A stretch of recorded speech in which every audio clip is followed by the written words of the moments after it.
Hi, I'm Michelle Manning. I'm an instructional technology integration specialist from Long Island, New York. All right, welcome to the show, Michelle. How are you doing? Good. Thank you for having me. It's been a minute. You're welcome. It's been a minute.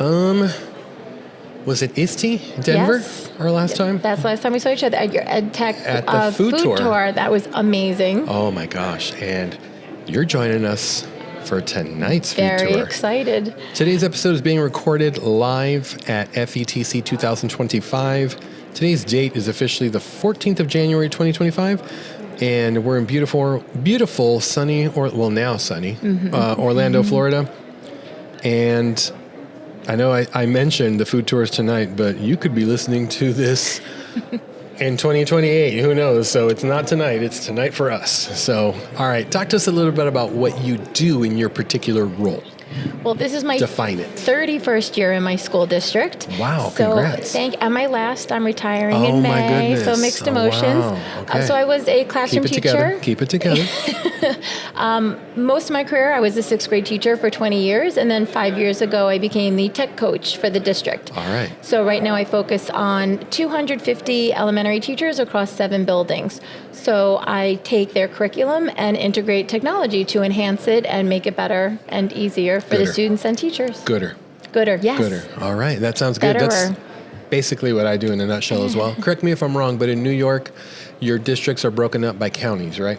No, more by towns, not specifically towns, but we're not county-based. Okay, all right. I know that happens a lot on the East Coast in certain states and that, but completely different than how we kind of zone in Texas. So, interesting. It's kind of random zoning. It's not even just towns. We have a few towns in our district. Oh, okay. Yeah. All right. Interesting. All right. Well, first and foremost, thank you for what you do in education and for how long you've done it, because we are literally candles, putting our light and kind of burning our own wax for the sake of others and our students in a nutshell. So thank you for everything, for your service and everything that you've given from the heart for our students. Now that we got the mushy stuff out of the way, personalized learning. For a listener or a viewer who has maybe heard the term, maybe can't define it, or maybe has never even heard the term at all, how would you define personalized learning? I would think about when you're sitting at home and you're watching TV with your family, what do we all have in our hand? A remote control. So sometimes we need to rewind it so we could hear it. My son was just home visiting for the holidays and he said, "Mom, I can't hear it. I'm going to turn on closed caption." So he needed closed caption so he could hear it better. So that's personalized learning, everybody getting what they need and customizing, whether it's the content, the lesson, or how it's presented to meet the varied needs of the students in your class. Okay.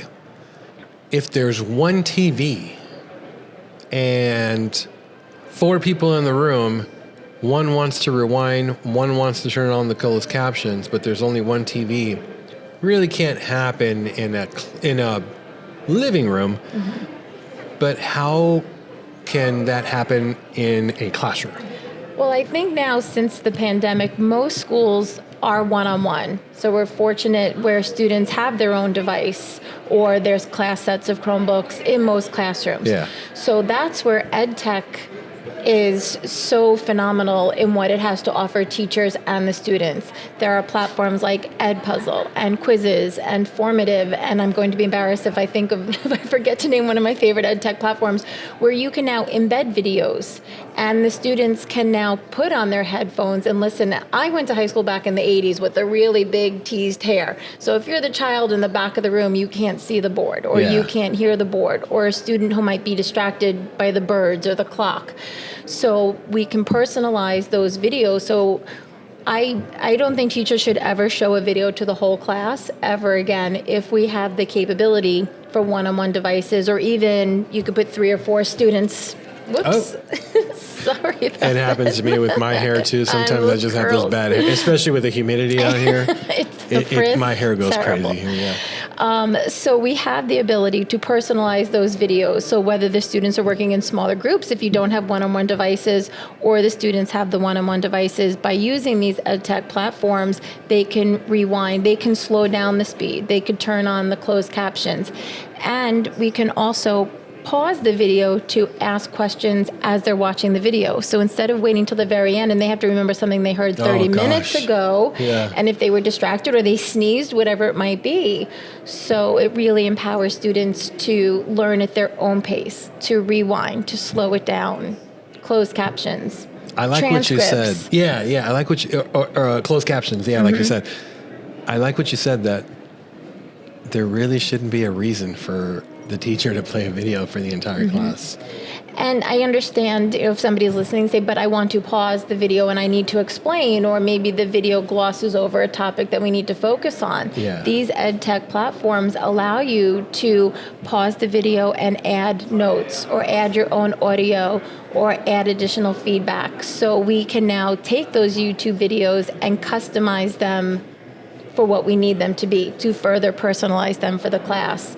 Or if we know some students might need additional support. Yeah. Or different videos, some students may be an enrichment level, some students might need support. So you can find 3 different videos on the water cycle, and the students who are ready for that version can have that version, the students who need that version. So it's personalized for what they need, whether they need additional support or enrichment, or they were away, say, at Disney for a week and they missed lessons. Or so they now were they at FETC. can right. So they can catch up on what they may have missed. Okay, I like that. And with platforms now, like our learning management systems like Google Classroom, that's the one that we use in our district, that's the one that I'm most familiar with.